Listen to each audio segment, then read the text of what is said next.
Jā, man pabeigt, ja es tev esmu ļāvis izteikties, nu tad ļauj arī man. Klausies, ir tāds projekts Jaunlatvija, kurā brauks tagad 10 000 cilvēku šeit dzīvos, taisīs savu komunu un kaut ko tam līdzīgi.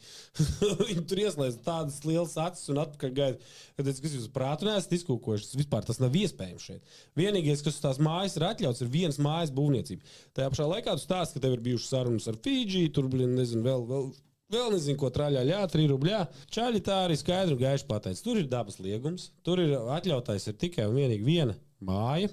Un tagad kaut kādā blakus salā 10 000 tirliņu no Latvijas taisīs kaut kādu Chinatown ar kaut kādos šitajos mini mājās vai konteineros dzīvos. Tas vecīt ir tik tālu no realitātes, jā? Kā var vēl vairāk betonēt? Tikmēr mums sekotāji atsako, tāpēc tev skatās ikdienā kaut 30 cilvēki, jūs drausmīgi